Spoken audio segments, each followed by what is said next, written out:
It's Inside Coverage on Yahoo and On the Road edition. Yes, Duke lost and UConn won. And at the league meeting here, the annual meeting as it's called in Arizona, the scream, the yell, the collective, oh my God, did that just happen? From the assembled league owners and coaches and GMs and media sitting at the bar by the pool was quite loud. But we're here to talk about football. Hi, I'm Andrew Siciliano. Thank you for being here. It's the how and the why, any and everything you need to know in inside coverage about the National Football League. And this is how the TV podcast streaming magic is made. It's not just me here. Jori Epstein is here as well. She found a lovely outdoor setting to join the show today, undoubtedly schwitzing in this heat. I went back to the air conditioning of the hotel room. C-Rob is in the home studio today. Hello, friends. How are we? Really great. And actually not that sweaty yet. I would say there's a lot of things I wish I could do that I can't, but heat acclimation is one of my superpowers. That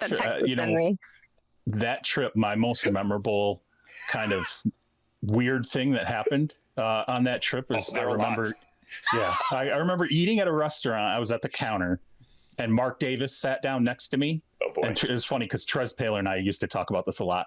And I watched him devour like multiple bowls of edamame, like just one after another, just piling in edamame the entire time I'm sitting there.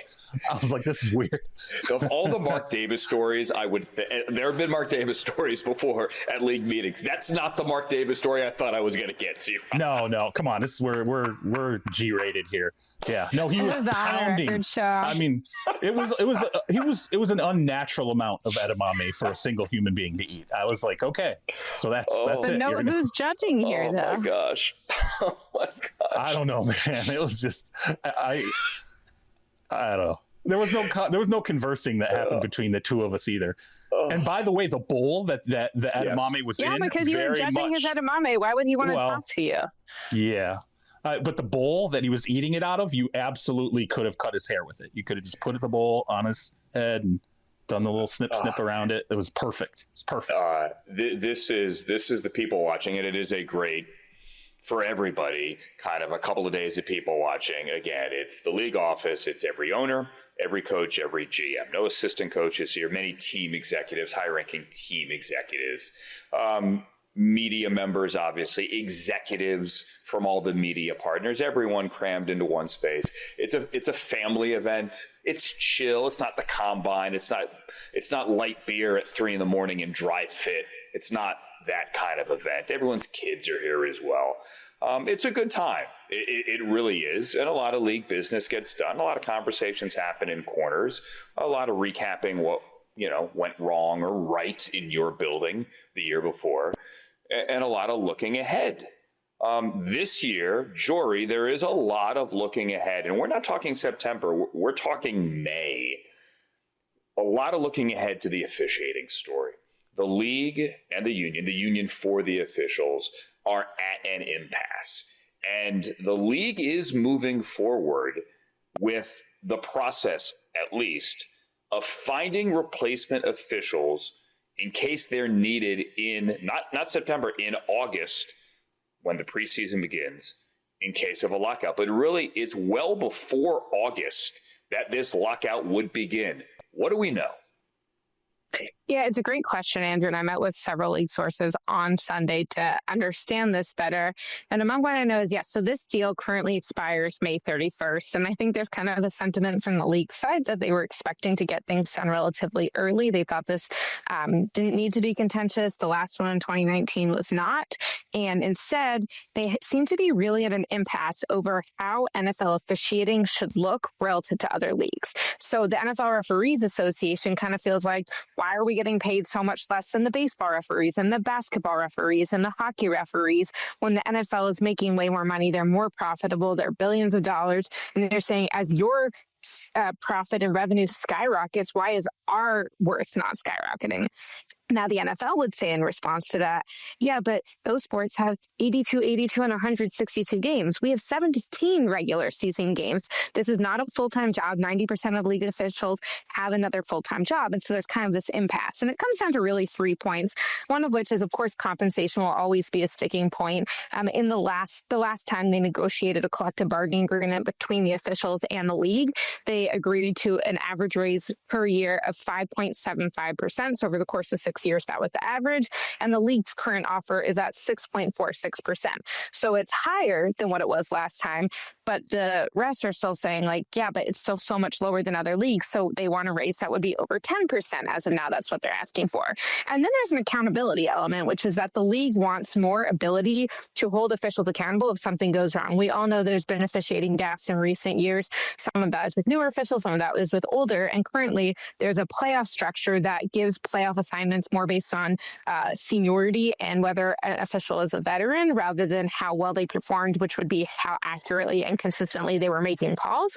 And then the second part of that is right now, there's this dead period from the Super Bowl until May 15th where the league can't work with officials. Officials say, well, we're part-time employees. You can't work with us. And then the league says, we want to be able to mandate that you need more, if you need more training and development, we can put you on a probation period. We can say you have to go work in the UFL or whatever the latest spring league is. Technically, there are some officials who will go over there on their own accord if they want more reps, but they're not. So where we are right now is the league is saying, okay, last time in 2012 with the Fail Mary, we've all talked about this, when they felt like they did not prepare early enough to be ready in case of a lockout. So they're saying it is true that no replacement ref could be on an NFL field before June 1st, since this deal expires May 31st. But that doesn't mean replacement refs can't be hired before June 1st. And in fact, they can be hired, and the league is threatening to hire them, and they have authorized certain staff members to start hiring them. And then, yes, you could say, well, it's June 1st, the league doesn't start until September 6th, whatever that early September date is. But they would start paying these people for training, and that money would come out of their officiating crew pool.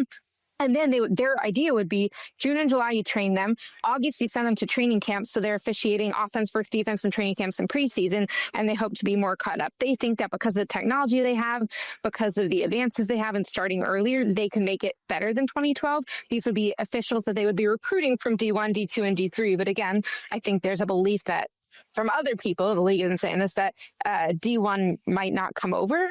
And so the officials are like, we're the best you have. The league is like, we don't want to do it. And the last thing I'll say that I thought was really important, because Andrew, you and I disagreed on this on the podcast last week, which is that I was saying I firmly believe that full-time officials would make officiating better. And you were saying, why do we need that? So I did ask sources with knowledge of the negotiations if that was part of the proposal, and confirmed that the NFL has proposed to the NFL Referees Association making 17 referees full-time employees. So that would mean the head of each game crew would be a full-time employee. They would kind of trickle down in terms of giving the messages. And the idea would be, instead of it just being a 2 days a week, part-time a year job, those officials on Tuesdays, they'd all meet up in New York to review how their week went and what they could be better at. In the offseason, they would help develop talent. They would help recruit talent. I actually think this is great, because I think there would be more investment. Now, again, I don't know the exact numbers of how much the league would be willing to pay for it. I do know that they have offered more money for this. I don't know the sense of, like, is it full-time? Is it benefits? All of that? I mean, is it full-time benefits, I should say, in terms of the structure? I'm of the belief that would make this much better. But for now, the NFL Referees Association said, no, we don't want to do this. We don't want more time. And the NFL says, well, our coaches get paid based on how they perform. Our players get paid based on how they perform. You don't want more time, but you do want more payment. Why is this reasonable negotiating? Which is why last week when they went to negotiate, negotiations broke down, and this 2-day scheduled negotiation basically lasted half a day. And then the sides were like, this is not good faith negotiating. You know, it's funny you bring up the idea of, making the heads of the crews full-time, and trying to basically split the baby. Okay, so we're not going to have, everybody's not going to be full-time, but we'll take what is arguably the most important position on a Sunday from an officiating standpoint, and we'll make those individuals full-time. I remember once having a conversation with a team president about this, and he said his pushback was, that can create some awkwardness and some animosity inside crews. He's like, because there are going to be other officials that are sitting there going, I should be full-time too.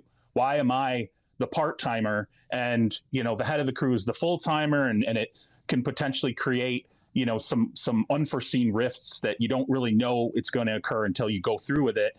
I personally like that idea. If you're going to train them, make every, head of every crew head, that's your full-time official. You're going to operate with them on a year-round basis. You're going to talk to them about who they want on their crew, who's good, who's not good.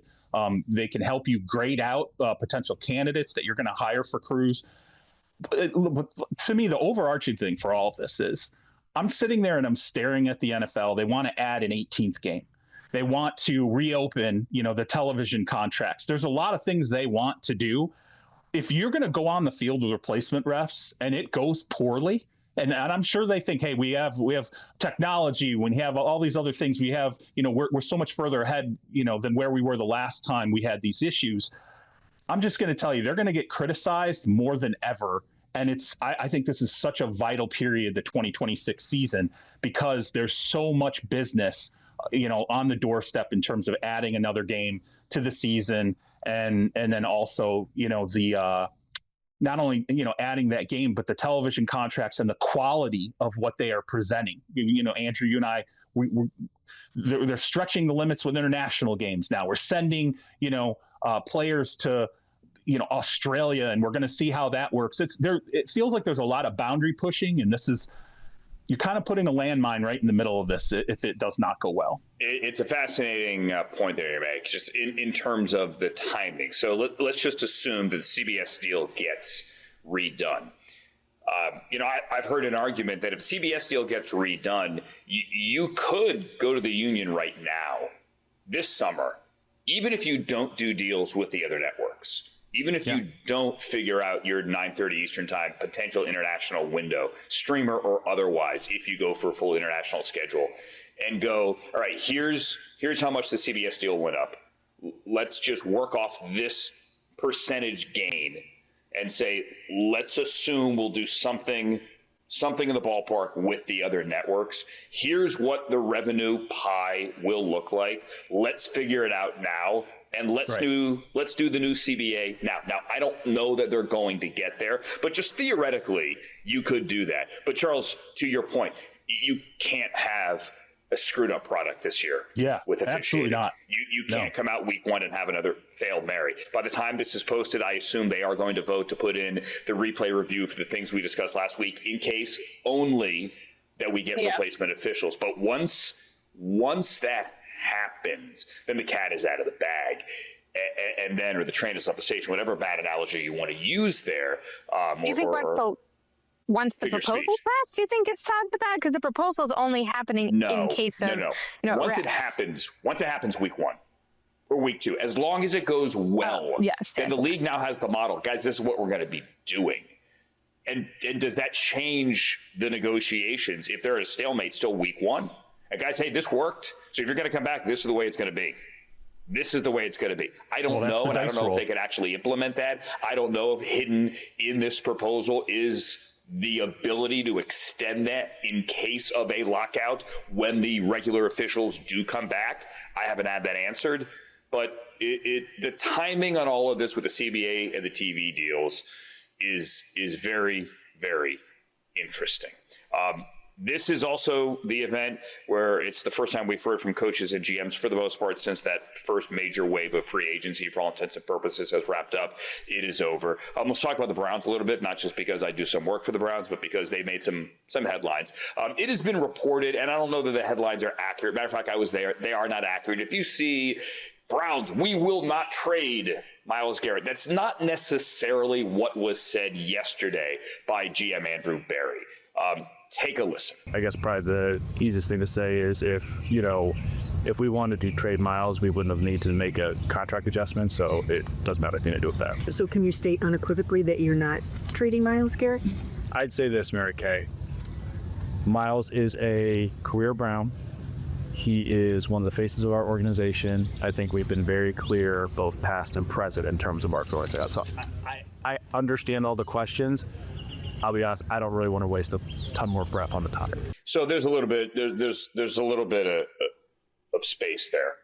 A little bit of space. The door's not entirely closed. I was sitting there as well. I did not walk away with the idea. Andrew Berry said absolutely no. Last year he said absolutely no. We are not trading him. However, I will add this, and that video, the video of Jimmy and Dee Haslam, Browns ownership, speaking today to the same collection of writers, and I was there for that as well. That will post eventually, I'm assuming, on clevelandbrowns.com. Jimmy Haslam was stronger today, absolutely stronger today, in saying, we don't want to move Myles Garrett. Those weren't his exact words, but the tone was a little bit different. He says, I think he's the best non-quarterback in the NFL, Haslam said that, and I think he can still be that player for 5 more years, and I think that we can get a winning roster around him in the next 5 years. After listening to Haslam today, Jori, I do not get the feeling that the Browns are going to trade Myles Garrett. But it is Andrew Berry's job to listen when the phone rings. Absolutely. And I think we've talked a lot on this show about GMs and lying season and all the ones during the combine. And I would actually say Andrew, on the contrary, has a history of more like, I'm going to pick my words very intentionally. Mm-hmm. And then if you misinterpret them, that's on you. But I'm not going to say I'm not trading him if there's an opportunity. I am going to say he's a career Brown because, hey, he's been a Brown his whole career. Like, he picked words that were so intentional. I agree. It took a very different tone than last year. And I think it leaves him open, which I think probably if you have this 2 picks in the first round and you are trying to rebuild this team, you've talked a lot about the team life cycle they're in. There's not a huge advantage to being super strong turning it down because you get a gazillion first round picks now. I know you'll get to this later in the show, but you can't get 5 first round picks anymore because you can't trade 5 picks 5 years out as they were hoping. So I do think there's an element of, I don't believe the contract was necessarily adjusted for that, but why not listen and why not give yourself flexibility so you can do right by your franchise? Listen, he's smart enough to know when someone says, answer this question unequivocally, that word unequivocally, he's not making any unequivocal statements because he knows this is the NFL. You have no idea what's going to unfold in, 6 games into the season or into the, the offseason after the 2026 season. There's just too many variables that come into it. So it makes no sense creating a soundbite where you're pressed on it, and then you say unequivocally, Myles Garrett's going to be a Cleveland Brown, and then that gets played. The second Myles Garrett, gets traded down the line, regardless of what the package is for. Well, here's Andrew Berry saying this, and now can you really believe anything that comes out of his mouth? I get him, being very, very intentional and careful about his words. I did think it was funny when he said, Myles is, a career Brown. I'm like, yeah. You can kind of face forward into the future and play that like, oh, he's going to be a Brown his entire career. But really what I think Andrew was doing is he's facing backward. He's saying he's been a career Brown. He's been here from the start. He's our guy. He's the face of our team. But there's some wiggle room there that I saw people interpreting that as Andrew Berry making the statement that he's going to be here for his career. That I don't think that's ultimately what that was. Yeah, again, Haslam was a little firmer today, and leaving that availability, I get the impression Jimmy Haslam does not want to trade Myles Garrett. Listen, you want to spitball ideas? The Browns have 6-24. The Cowboys have 12-20. Cowboys want to give them 12-20 and throw in next year's number 1, and then you have 7 number 1s in 3 years, including last year with Mason Graham. Yeah, they'd listen. This is just me speaking because you have to listen to that. I don't know that deal, that Godfather deal, is going to come. The other headline, and this is legitimate, is that Jimmy Haslam backed up what Todd Monken and Andrew Berry said at the Combine, and that is Deshaun Watson's going to get a chance to win the job. And he said, look, it was a swing and a miss. Maybe he hit a home run, basically echoing what he said last year. Last year, the verbiage was swing and a miss. Maybe Deshaun can still do it. He's on the roster. You can't tell a new head coach, hey, this guy's on the roster, but don't let him go out and win the job. He said, who is the starting quarterback is fully up to Todd Monken, right? May the best quarterback win, whether it's Shedeur Sanders or Deshaun Watson, C-Rob, or Dylan Gabriel. Or Andrew Berry said yesterday that if they add another quarterback, it will be a young quarterback, implying a drafted quarterback. It's getting full there fast. That is a full room, and I would be shocked if they added to it yet again. Look, you're already paying Deshaun, right? And I think it only makes sense, particularly with the coaching staff change, to put everything on the table for that staff and say, look, it's your call here. Go ahead. Put the best quarterback out there that we possibly can. If it's the guy who we're already paying $40+ million to, and that we've restructured his contract to the hilt, to the point that, we could have never made a move with this guy. If that's Deshaun Watson's, job and he wins it, great. You roll with Deshaun Watson. I'm curious though, you just think projecting out, what if Deshaun Watson comes in there? What if he plays reasonably well? Like, let's not say he's a top 5 quarterback in the league, but let's say he's fringe top 10. Do you do another deal now with Deshaun Watson? Like, do you do that again? Or are you just like, Barry and Haslam were asked that the last 2 days, and they don't want to go there. They're like, guys, let's take it day by day. Yeah, well, I wouldn't want to go there at this point either. Let's just let's see if he can stay healthy. It's ability, but right. Okay, let's say he gets his ability back. It. Clearly, the peak of his career, he was one of the best 5 or 10 quarterbacks in the league at his peak. But then he hasn't stayed healthy in a very long time, and so I don't know that, because I hope for everyone that they stay healthy, but I don't know that because he stayed healthy 1 year after 4 or 5 years of injuries that I would feel like he could keep that going. Deshaun Watson's best moment as a Brown, his best football as a Brown, was nearly 3 years ago. It was week 10, 2023. If he were to start week 1, we'd be 33 months removed from his best game as a Brown. So we got a long way to go. Was that the Titans game? Am I that was the game of Baltimore, week 10. It was 14-14 in the second half. They rallied. They beat the Ravens. Weren't supposed to win. Okay. It turns out afterwards he had a high ankle sprain and a broken shoulder. And they shut him down the next day. We have time here for George Pickens. We want to do this real quick. Let's do that. Let's tap the base because he's important. Here's Brian Schottenheimer on franchise tag wide receiver George Pickens. Hey, look, GP loves it. We love GP. We have plans for GP to be here for a long time. So we'll let the business side of this thing play out, see where it goes. Regarding him being available, though, for the offseason program, minicamp, OTAs, any assurances that he'll be around? No, and I haven't pushed that on him. I mean, again, we're all going through the process. It's almost April. We're still a couple weeks away. It's going to play out the way it plays out. Again, it's all voluntary. So, we'll see where it goes. Jori? Yeah, I mean, I think that to me the question is less voluntary. I would assume if I'm George, I probably want the leverage and the public pressure of not going to OTAs, but that to me doesn't necessarily translate or even likely translate to not playing during the season if you're on the franchise tag. I still think it makes sense for both sides to have another year of data on the field and off the field of how they work together. I mean, for George too, if he plays great this year on the franchise tag, he'll make a lot more money than right now when he's had an inconsistent season, doesn't have the consecutive years of the production and the staying on task. So I think it's this situation where the franchise tag can be really valuable. Also, there's value, as Dak Prescott showed with the Cowboys, to burning a franchise tag, because then if you're ever franchise tagged again in your career, then it just like costs something different. And so I think that I'm not saying he should want to, but I don't think that it needs to be this contentious thing. And I'm not trying to be pro team. I just legitimately think they both have something to gain by George Pickens playing on the franchise tag this year.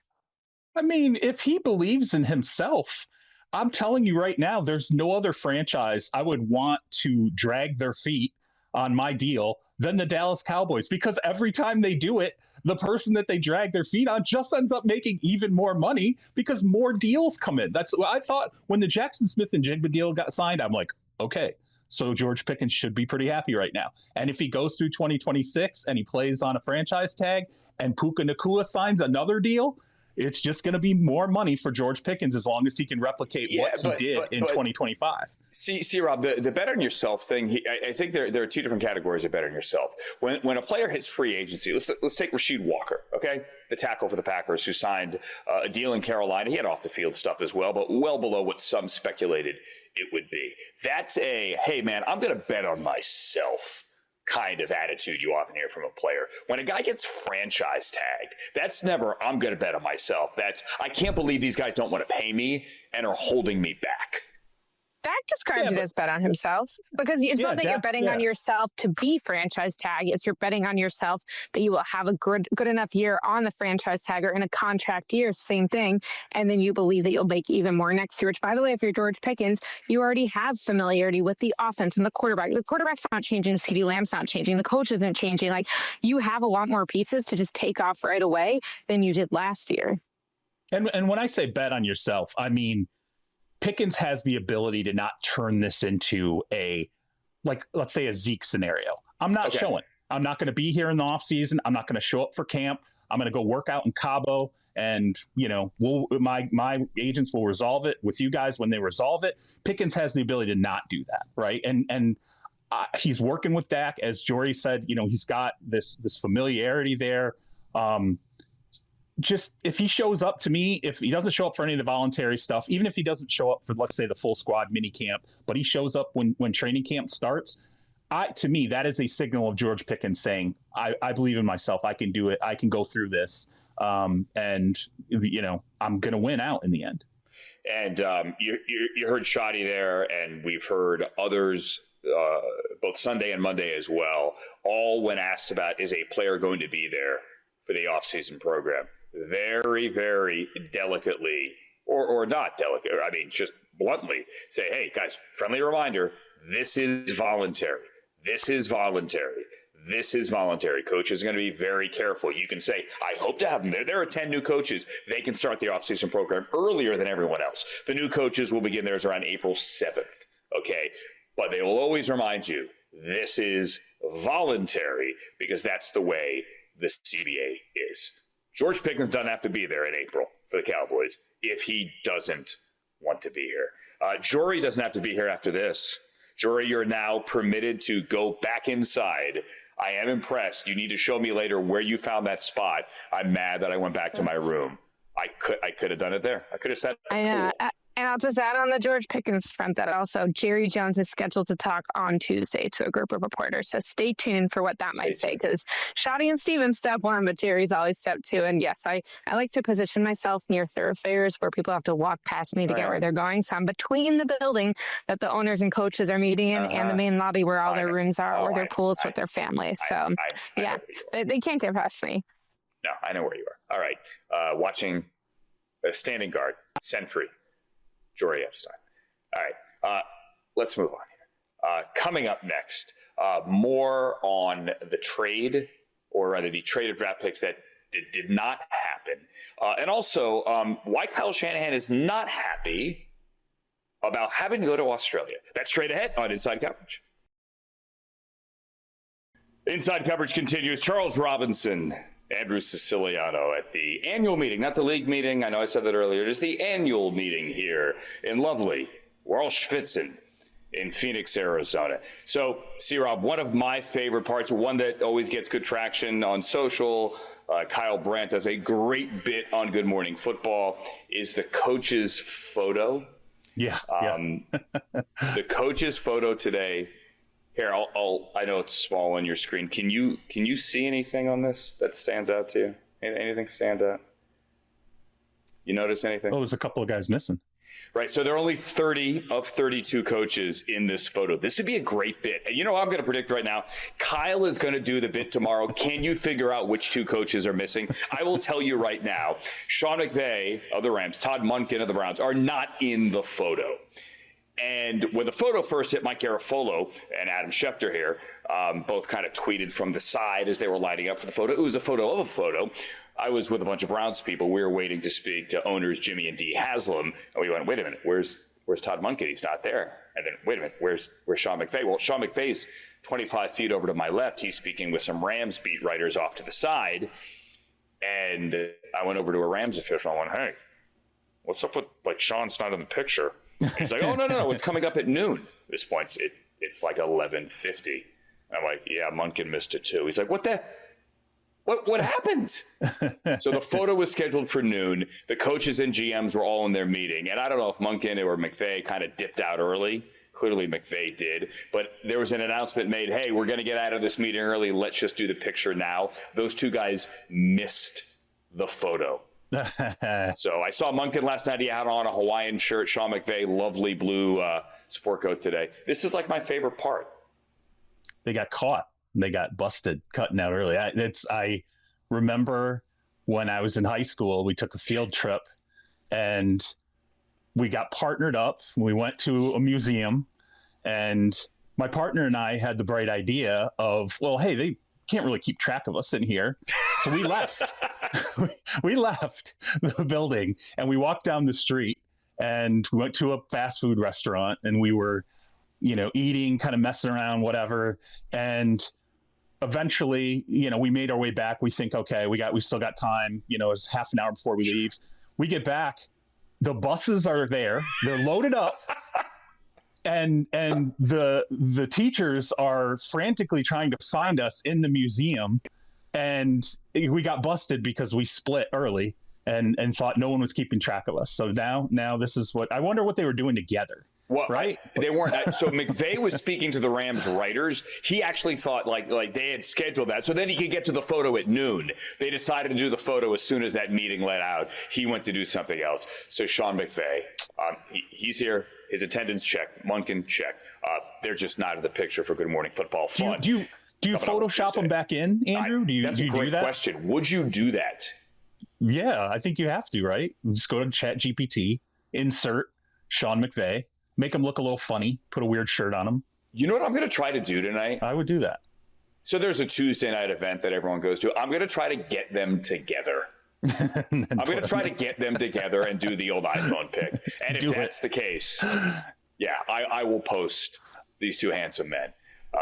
They had the NFC coaches breakfast this morning, the AFC. So Munkin gets to speak coming up on Tuesday morning. McVay today made a couple of headlines. He said that the proposal to go from 3 years of draft picks to 5 years of draft picks in a trade ain't going to happen. Eventually, the Browns pulled that proposal back. That's no big deal. This is how the sausage is made. You float a trial balloon. Maybe you talk about it a little bit more next year. McVay also talked about his roster and that they had spoken to Davante Adams about a potential trade if they were able to bring in a wide receiver. Some have speculated that wide receiver would be A.J. Brown. And he said he had an open and honest conversation with Davante. Hey, listen, we want you here. If we make another move, we may have to make a move with you. That did not happen. I also think it was interesting today that he was flat out open about Kirk Cousins and that if Jimmy Garoppolo, and they say they're giving Garoppolo time to figure out what he wants to do next year, if Garoppolo doesn't come back, they would pivot, and everyone knows how much McVay and Shanahan, C-Rob love Kirk Cousins. They would pivot to Kirk Cousins to back up Matthew Stafford. Yeah, I mean, that doesn't surprise me at all, given the time that they spent together in Washington.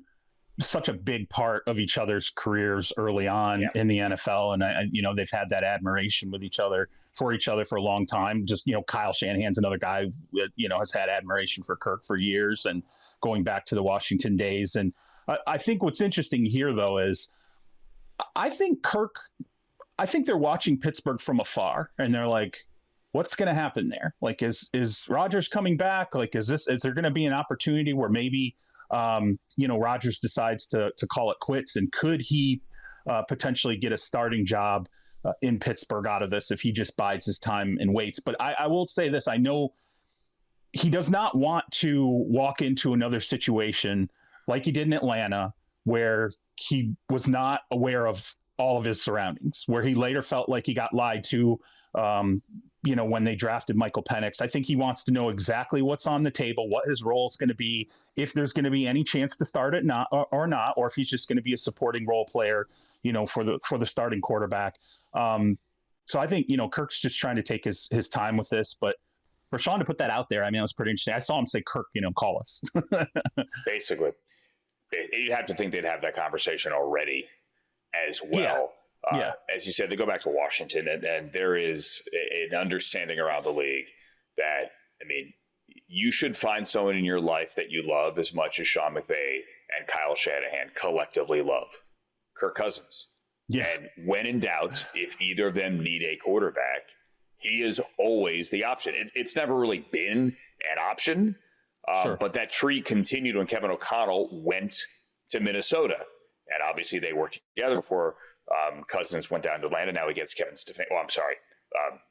He had worked with Stefanski years ago as well. Now, obviously, Kirk is a free agent, but it makes all the sense in the world. It's also interesting, too, because this would be one of those situations where if Kirk goes to L.A., he ain't playing. He is not playing at all unless Stafford gets hurt.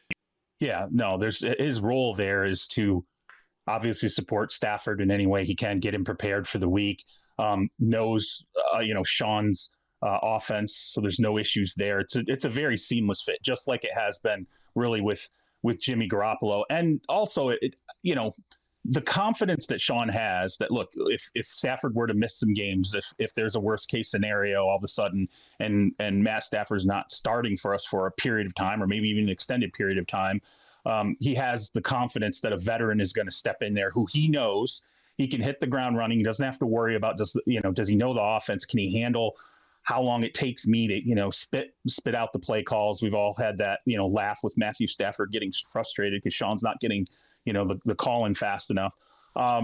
It's just that comfort level. And it once again reaffirms what the Rams think of themselves as right now. They are in their Super Bowl window. They're maximizing everything they can possibly do to get every last drop out of Matthew Stafford's career.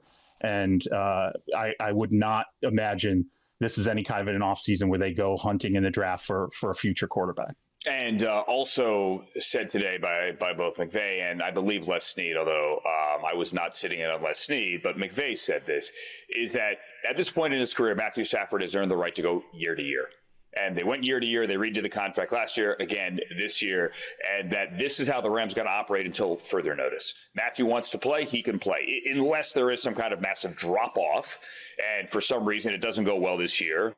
And then, of course, everyone has the right to revisit their March declaration at the annual meeting. But if Stafford plays well again and he wants to play, then he can play again in 2027. The Rams have a little off-the-field thing going as well, and that's with Puka Nacua, who has had an eventful season, rather an eventful year, let's call it that, with off-the-field headlines that he doesn't want, his team doesn't want, management does not want. McVay went out of his way today to say he loves Puka. He knows he's a good person. And I think everyone up and down of the Rams organization will, and I have heard them say the exact same thing. McVay used the phrase today, he knows that he has a good heart, right? He loves the heart and the soul of Puka Nacua, but also said at the same time, Charles, the guy's got to do better off the field.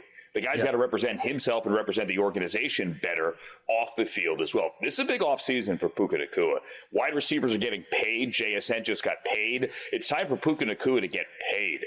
The Rams need to know that if they pay this guy, they're not going to be reading about him in TMZ every 5 minutes. Yeah. And I after the JSN deal, what was really interesting, when those numbers came in, I had a couple different people across the league that I was texting with, and they sort of reiterated what I think there's a sense of inside the Rams organization right now, which is, can they pay Puka that kind of money? Like, realistically, knowing what it's been like off the field for him, I think there's concern in the organization in terms of the people that are around Puka off the field. Mm-hmm. And remember what we are reading, the latest stuff with the allegations of a bite and some, anti-Semitic remarks.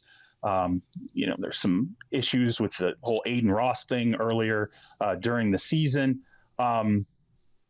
That's what you're hearing that's being reported. That's what's out there. That's never the full picture. There's always other things, I think, from a management perspective.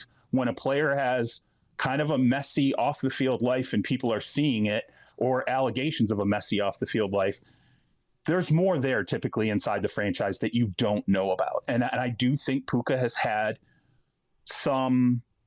he has trended into immature waters. I will put that. He's trended into, the last absolutely.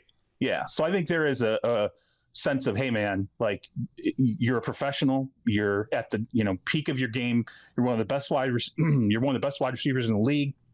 You have a huge contract situation coming up. Really, they probably would have liked to have done the deal now. But things kind of are getting put on pause because he's got to figure this out and straighten out really what's happening when he gets outside of the facility. Listen, I can tell you from my dealings with Puka over the years since he was drafted, If you've ever met him, you're going to walk away saying how much you love him. I remember the first time I met the guy, his smile is infectious. You ever watch, his energy is infectious. You ever watch Ted Lasso? And I'm drawing a blank with a character, but like football is life. That guy, that is Puka Nacua. Is it Ricky? Okay. Ricky? Whatever the character's name is or the actor's name. I met that guy too at a Super Bowl and I can't remember his name. Name dropping Andrew Gray. Well done. He's that guy. Like that's him. I remember a close friend of mine met him for the first time and she called me up and went like, oh, and this is 2 years ago. Oh my God, he's my favorite person. He's the nicest, sweetest guy who is amazing in the community, who is amazing with kids, who is amazing at every event you ever bring him to, who wants to give back, who does give back. That's what Sean meant today when he says, like, I love his heart. Like, the guy's got a good heart. He's also had a good time the last year, and you got to find the right balance. You are in the spotlight. You're in a big city, right? Everyone's got a phone. TMZ's going to follow you. You got to be smarter, and they have to be smart too, because they have to make the right business decision. They want him back. They do. But it's got to be a two-way street, and that's something that Sean made clear today as well. We mentioned Kyle Shanahan. Let's dip the toe there real quick with what he had to say today with the 49ers. A couple of headlines. Number one, he expects something one of these days with Brandon Ayuk, but they are going to wait and do whatever is best for the 49ers. There was no suggestion today that, maybe Ayuk comes back after that whole mess last year, but they're not going to rush into anything. They're not going to cut off their nose to spite their face. They're going to wait. Number two, would like to lessen Christian McCaffrey's workload. He's not going to get any younger. And then number three, he was not thrilled, Shanahan was, that the 49ers have 2 international games. They opened the season on the road in Australia against the Rams. Still not sure as to when they will go out there. I get the impression the 49ers are going to go early in the week to acclimate, maybe to do the dog and pony show for the league and be there for the week. The good news is, I think the assumption for both of these teams is they will be home the following week, week 2, in their respective buildings, but that they, because the game will be played Friday in Australia, gain the day coming back after the international dateline, crossing the international dateline, will be rested for week 2. But remember, the 49ers also have to play in Mexico City. So there are 9 international games. 2 of the 9, if you want to do math, 22%, C-Rob, of the international games will feature the 49ers this year. Kyle says that's really not good for anybody. Yeah, I mean, he basically said there's no benefit, particularly for the Australia game. And I couldn't agree more. I mean, I don't know. I guess the one benefit for the league is that now you're going to have a couple of teams that go through the test scenario of what is it like to cross this many time zones, have to acclimate. I talked before about they're going to have to lean on sports science here to get themselves acclimated for this game, and then crossing back and reacclimating once again to pick it back up in week 2. Great. It's great for the league because now they can figure out, can we do this? Is it viable? What does the audience really look like when we're playing, in a far-flung spot like Australia? But from the football sense of it, and I'll tell you this, Kyle's not going to let this go. If they get off to a rough start, if there's a lag, if there are problems, Kyle is going to be vocal about the impact this trip might have had on his team. And, God forbid, there's a spate of injuries early or anything like that, that will then raise questions about the wisdom of, starting off a game in Australia for the league. It's just maybe for the 49ers brand. I mean, I will say clearly the 49ers as a brand have a very, very strong following, one of the biggest fan bases that the NFL carries around.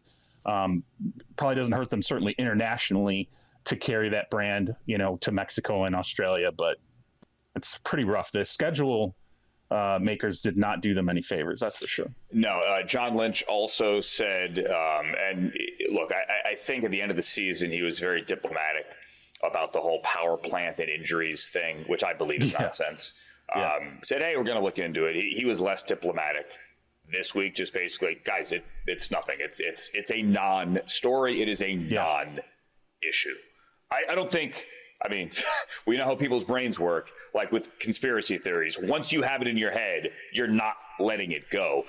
At this point, John Lynch wants to let it go. Yeah, do you meet with the team? Because I think that's the problem here. You have had 49er players talk about this. I think you have to. I think you have to meet with the team and sit them down and say, look, we looked into it. You need to let us walk you through everything so you understand this. It's not real. So, don't go out there and start repeating it and get it in your head that, there's some tie between our, injured reserve and this power plant substation. And it's so weird that you would have to meet with the team to flatten this out. But this is also the era we live in. And, with deep fakes and every other thing that I see athletes fall for online, maybe it's not completely surprising. It is in no way surprising. One little note on international. Today it was announced that the Browns and the Saints are the teams that have been given international marketing rights in Italy. Saints already have France. They obviously are going to go to France, and we don't know who they're going to play yet. All these Browns fans, hey, we think it's going to be the Browns because of that report that came out a couple of months ago in Paris. Guys, I would not. Do not book trips to Paris. I do not get the impression at all, I don't know how else to say it, that the Browns are going to be the team the Saints play in Paris. I don't think that's going to happen. But the Saints and the Browns were the two teams that were given Italy marketing rights today. The Italian side of my family is from Cleveland, Murray Hill, East Side. There's a massive Italian population in Cleveland. I think that is great for the Browns. There is not going to be an Italy game this year. We already know the 9, and Italy is not one of them. 2027 might be too soon from what I understand for anyone to play in Italy, but those wheels are slowly turning. Justin Pugh, the former Giants offensive lineman, has been named they're calling him the commissioner of the NFL in Italy to help build the brand over there. And I do think whether it's in 27 or 28, we do get a game, venue to be named later, with somebody in Italy. And logic would dictate that it's either the Saints or the Browns because they were the teams that were given those rights today. Please just let the team be on its feet, let the quarterback situation be resolved by the time this happens. Talking the Browns or the Saints? Yeah, the Browns. Because I'm like, Italy gave us pasta and we're giving them the Browns. Like that's the exchange we're making here. Like it better be a good Browns team. I'm just saying, come on, let's have the Browns team that beat Pittsburgh on the road in the playoffs. Let's have that level of a Browns team. I'm getting defensive now. Are you equally as concerned at the NFL exporting the Saints? Of course. To Paris? Yes. Okay, just for the record. Yes. I will pick on both of them. It's not like the Saints don't have issues as well. However, I will say I do think the Saints are closer to having the quarterback situation resolved than the Browns are at this stage. I tell you what, there are many people that think the Saints. They look at the NFC South, traditionally, obviously, the last couple of years, not a great division. People look at the NFC South and say, look at the Saints. They could be that sneaky team. They finally balanced their budget. They finally are not paying. They don't have all this dead cap for once. What a miracle. Look at the Saints, everybody. I think that's taking a massive leap. I am not ready to pencil the Saints as my worst to first, but we did have 3 worst to firsts last year, including the Carolina Panthers in the NFC South. I think it's more of an NFC South thing, though, don't you? I mean, yes, of course it is. Who knows what's going on at quarterback in Atlanta? The Buccaneers. I think Mike Evans is going to be felt. That loss is going to be pretty prominent for the Buccaneers. There's plenty to work out for them, defensively, and then the Panthers. I don't know what version of them that we're ultimately going to get. So I don't know. I see it. I see the trend. Real quick about the NFC South, standing there with Kevin Stefanski today, and Tony Grossi, obviously the longtime Browns writer, was sitting there right next to Kevin as he was meeting with the Atlanta media, and Tony was professional agitator. He kept throwing in Browns questions, and Kevin was sparring with them all the while going, I'm not going to give you anything. I'm not going to give you anything. But at one point, the question was about Tua and a chip on his shoulder, and then it was intimated that Kevin had a chip on his shoulder as well. And he looked at Tony and goes what, Tony, have you ever been fired? Of course you would have a chip on your shoulder. And I was like, I have. He's like, exactly. Yeah. So yes, right. You can have a chip. Kevin's got something to prove, that's for sure. Of I don't course think he there's does. any doubt. He's got something to prove, and I think he wants to prove that desperately in Atlanta. Of course. All right, coming up next, what Matt LaFleur had to say today about his connection with players in light of the NFLPA survey. Also, that whole thing about the trades, right? And 7 years out, 5 years out, 3 years out, and what was proposed by the Browns. That is after this on Inside Coverage. It's Inside Coverage on Yahoo. Andrew Siciliano and Charles Robinson here at the annual meeting as the owners, the coaches, the GMs, everyone, all the fancy people are getting together. Headline, as I mentioned earlier on Monday, was Browns, their proposal to change trading draft picks 3 years in advance to 5 years in advance has been withdrawn. And a lot of people go, oh, my God, they didn't have the votes. How embarrassing. Sean McVay went on TV on Monday morning. C-Rob and said 0.0% chance of passing. Yeah, they know they didn't have many votes. But the Rams and the Browns were actually two teams that did support this idea. This is very much how the sausage is made, as I suggested earlier, is you kind of float the trial balloon. You see how it goes, and then you bring about some debate, some discussion. You maybe bring it up at another meeting, and then maybe you throw it back out there again. Things don't go to a vote, generally speaking, in this league, unless you know you have enough votes to pass it. Things get pulled back. It gets tabled to a future meeting. The Browns and the Rams knew that this wasn't going to pass, so they pulled it back. The sentiment that I get talking to a lot of people is that the progressive owners really don't see any harm in this, and that some of the old school people, some of whom vote against everything just for the sake of voting against everything because that's how they're wired, don't want to see the change. And I made the point, I think 5, I've said that repeatedly, I think 5 is reasonable. It's 7 years in the NBA, 3 years in the NFL. 5 is a totally reasonable number. Split the difference. It's no big deal. There's this thought that, well, you don't want to let a rogue GM trade away the entire franchise, desperately trying to save his or her job. I would push back. The owner always has final say. It's their stinking team. 100%. Right. Yep. They want to stop it. Stop it. So what's the big deal? Like, why, if I own a team and you own a team, who cares if I let you trade 5, 7, how many ever years of picks away? Like, if it blows up, hey, I'm in a better position because you're in a worse position. Yeah, I mean, I want to make sure I hammer home the point that you made about, this really is a trial balloon because, you get some people are like, oh, well, they pulled it off the table. It was never going to happen. No. This is about opening a discussion point, right? Now it allows owners to talk to each other about it, allows owners to talk to their general managers about it, create some consensus, and then you can bring this back to the table down the line and maybe adjust it to 5. Maybe, you find the right number to adjust it to.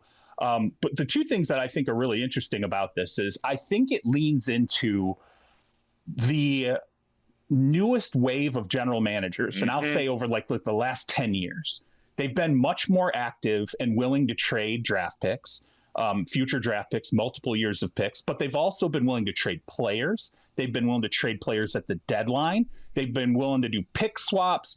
It's becoming a far more creative league when it comes to how assets are managed by front offices. So that's one point that I think that this really leads into, where it's like, hey, it's okay to not sit there and feel like we have to protect, we have to have the, capped at 3 years because we have to protect, oh my God, what could happen if we go to 5 years? And I think there's, GMs aren't as risk averse as they used to be, and I think that's a good thing. But the second thing that I think about this, and you hit on this, is it puts a lot more responsibility now on NFL owners because they are the ones that now have to guard the door, right? Because if you have a GM who comes and says, hey, we can go get Myles Garrett, but we got to trade our next 5 first-round picks for him. It's the onus is not going to be on that GM. It's going to be on the owner, because if it doesn't work out and the GM gets fired 2 years down the line, the next 3 years of not having first-round picks, who are the fans going to be pissed at? They're going to be mad at the owner. They're going to be saying, why didn't you stop this? Why didn't you could have stepped in why would you give them the opportunity to go ahead and cash out that many years of picks in a row?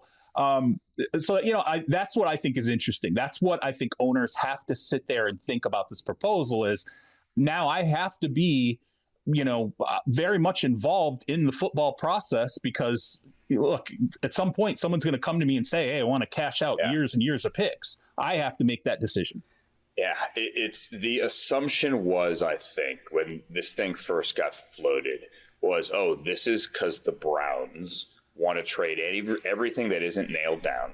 Right, they traded 3 ones for Deshaun. We know what happened there, but they want to trade everything to try to get up and get Arch Manning or a quarterback next year in the alleged great quarterback class. First of all, this was not an ownership thing. Jimmy Haslam said today that this was done at the GM level.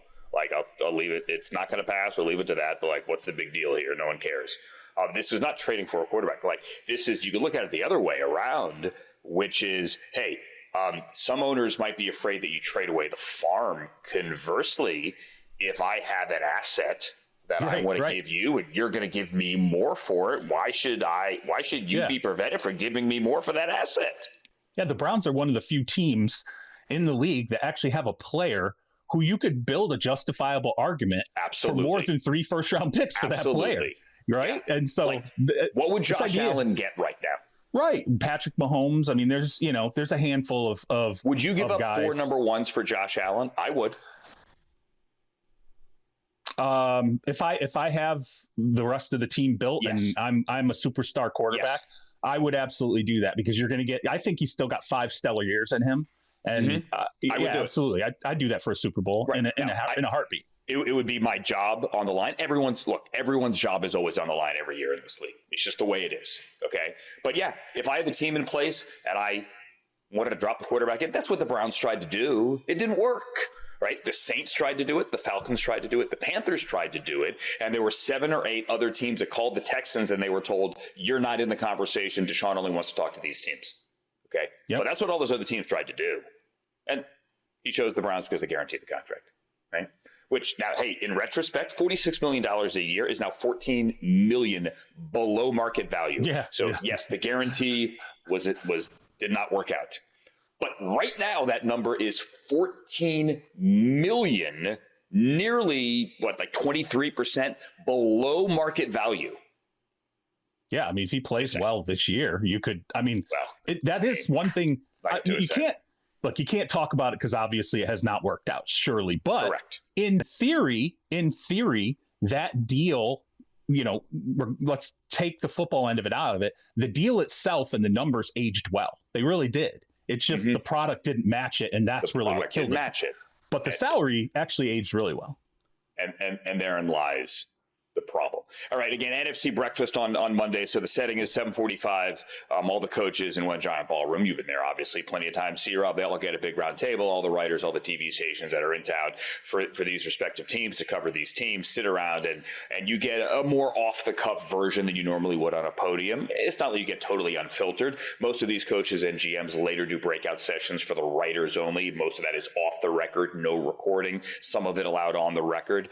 But at that breakfast today, Matt LaFleur, the head coach of the Packers, was told or was asked about the fact that last year in the NFLPA report card, you got like an A, and this year you got a B, and communication was the issue that was noted. And he said, hey, I got to work on it. I'll do better. And he said all the right things. Matt always handles himself well. But I do think the takeaway, we'll just use LaFleur as the jumping off point here at C-Rob, is that as much as the league dislikes these report cards, and I get it, no one likes airing dirty laundry. No one likes the complaint department actually being made public.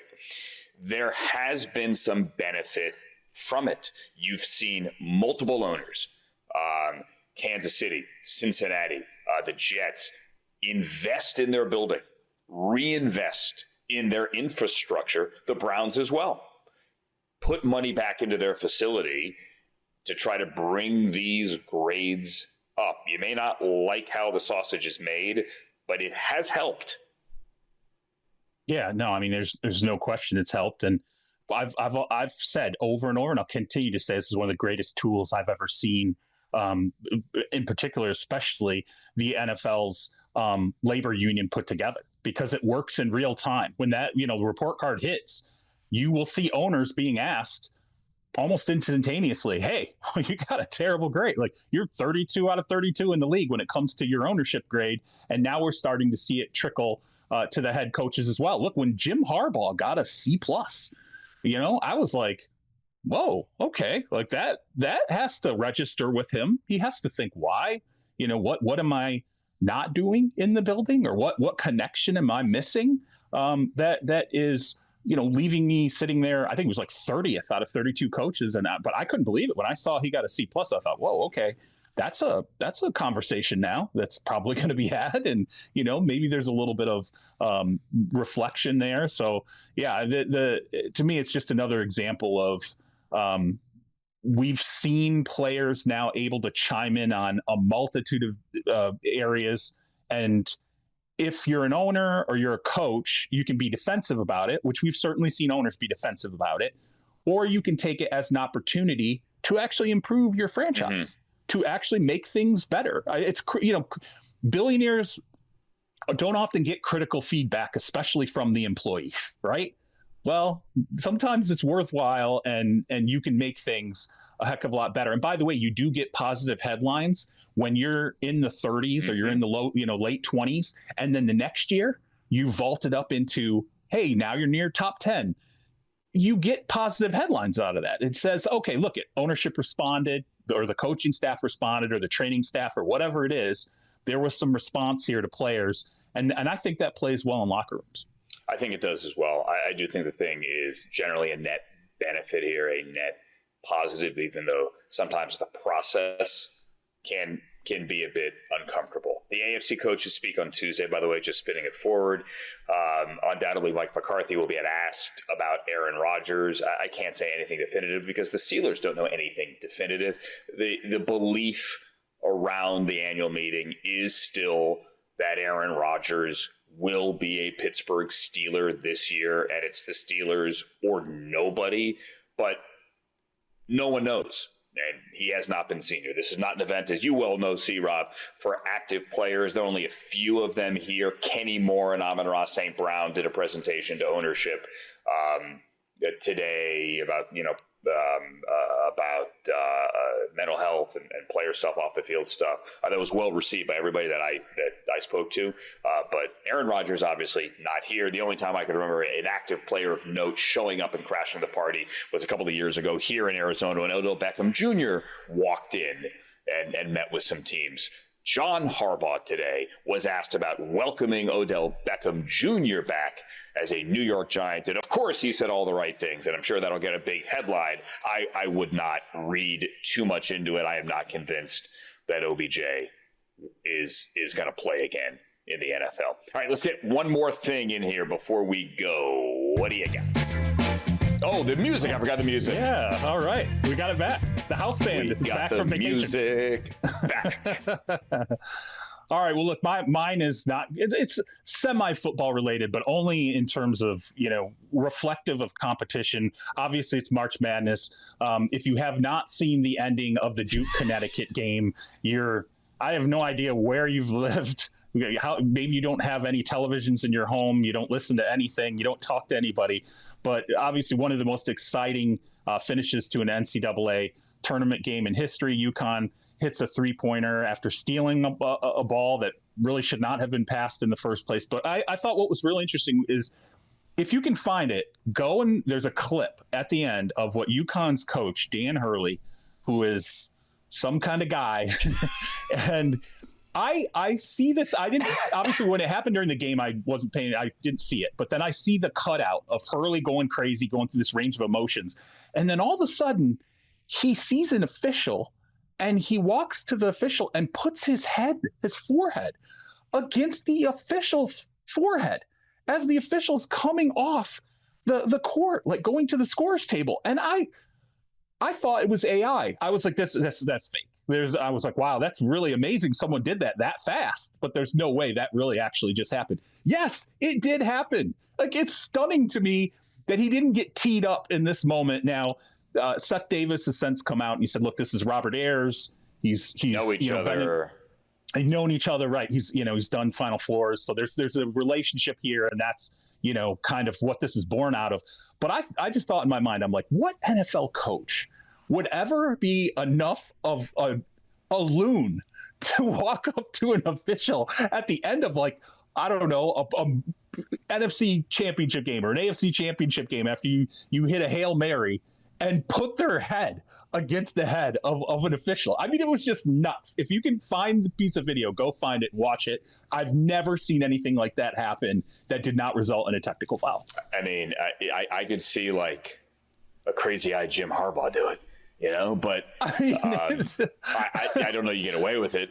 I highly doubt you get away with it. Highly doubt it. I mean, Hurley obviously has crossed the line multiple times in the past. He did not get whistled for crossing the line there. And yes, what an amazing finish. I know I mentioned at the top of the show, everyone outside, you know, that patio, that veranda right outside the back of the building here at our hotel where, you know, everyone gathers. And it was late in the afternoon, the day that everyone gets in and everyone's still kind of low key before the opening ceremonies of these meetings. And just like, holy heck, the noise when that shot went down. Like, it was one of the best shots. It was one of the most, it will go down as one of the greatest moments of college basketball history that we'll talk about for years to come. And we will all remember, whether it's in a hotel or whether you were watching at home or wherever, we'll all remember where that shot was. We're all going to remember as well where Super Bowl 63 is. That was made official today. Super Bowl 61 is going to be this year at SoFi. The year after, it's going to be in Atlanta for Super Bowl 62.